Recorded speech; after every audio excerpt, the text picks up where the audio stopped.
मनरेगा की जगह बीबीजी रामजी अधिनियम जो लागू किया गया है, इसे लेकर लगातार कांग्रेस हमलावर होती नजर आ रही है, तो वहीं अब भाजपा इसे ऐतिहासिक कदम बताते नजर आ रहा है। दरअसल मुंगेर में आज प्रेस वार्ता को संबोधित करते हुए नजर आए हैं बीजेपी विधायक और मनरेगा की जगह लागू किए गए बीबीजी रामजी की काफी सराहना करते हुए इसे ऐतिहासिक कदम बताया है।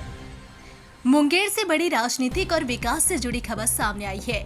महात्मा गांधी राष्ट्रीय रोजगार गारंटी योजना यानी मनरेगा की जगह केंद्र सरकार ने विकसित भारत रोजगार और आजीविका मिशन यानी बीबीजी रामजी अधिनियम 2025 को लागू कर दिया है। यह अधिनियम संसद के दोनों सदनों में पारित होकर कानून बन चुका है। मुंगेर के लल्लू पोखर स्थित विधायक कुमार प्रणय के आवास पर एनडीए घटक दलों के विधायकों और जिलाध्यक्षों ने संयुक्त रूप से प्रेस वार्ता कर इस कानून को ग्रामीण विकास की दिशा में ऐतिहासिक कदम बताया। भाजपा विधायक कुमार प्रणय ने बताया कि प्रधानमंत्री नरेंद्र मोदी के 2047 तक विकसित भारत के संकल्प को धरातल पर उतारने के लिए बीबीजी रामजी अधिनियम लाया गया है। अब गांवों में सिर्फ कच्चा काम नहीं बल्कि पक्के और टिकाऊ कार्यों को भी रोजगार से जोड़ा गया है। वहीं जिलाध्यक्ष प्रोफेसर अरुण कुमार पोद्दार ने कहा कि विपक्ष इस कानून को लेकर जनता में भ्रम फैला रहा है, लेकिन एनडीए कार्यकर्ता पंचायत स्तर तक जाकर लोगों को सच्चाई बताएंगे। जेडीयू विधायक नचिकेता मंडल ने विपक्ष पर निशाना साधते हुए कहा कि जो लोग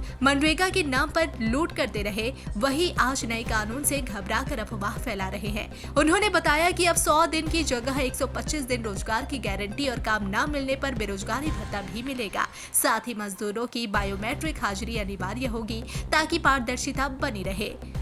एमएलसी लाल मोहन गुप्ता ने इसे प्रधानमंत्री की सबसे महत्वाकांक्षी योजनाओं में से एक बताया और कहा कि इससे ग्रामीण भारत की करीब 85% आबादी को सीधा लाभ मिलेगा। इस प्रेस वार्ता में अन्य भाजपा नेता भी शामिल थे।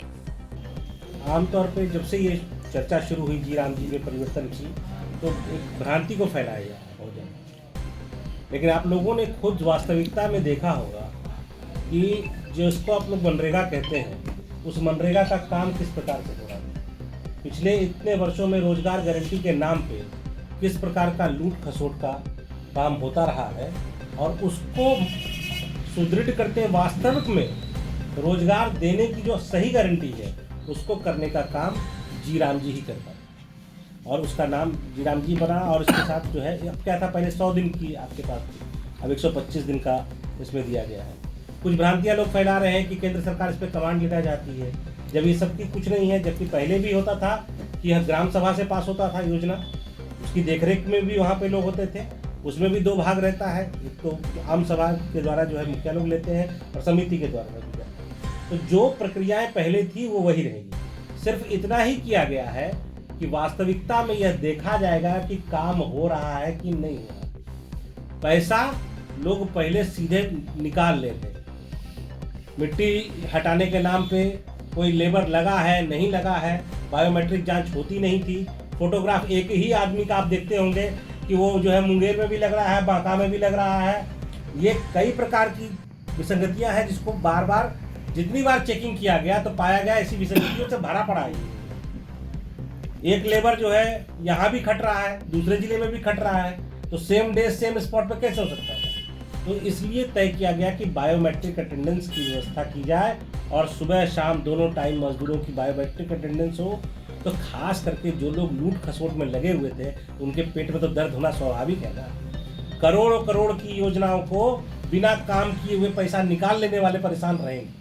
लेकिन जो सरकार, ये भारत की सरकार नरेंद्र मोदी जी के नेतृत्व में चल रही है, यह जो है संपूर्ण रूप से भारत के गरीब मजदूर क्लास के लिए समर्पित है, और उसको यह योजना समर्पित है कि रोजगार गारंटी की बात हुई है तो वास्तव में रोजगार उनको मिलना चाहिए, ना कि उसके नाम से पैसा निकाल लिया जाए। अब बायोमेट्रिक अटेंडेंस के माध्यम से हो क्या रहा था कि लोगों को कहा था कि आपको काम करना ही नहीं है, तो आप आइए और उठा ला के पैसा निकाल के दे दीजिए उसको।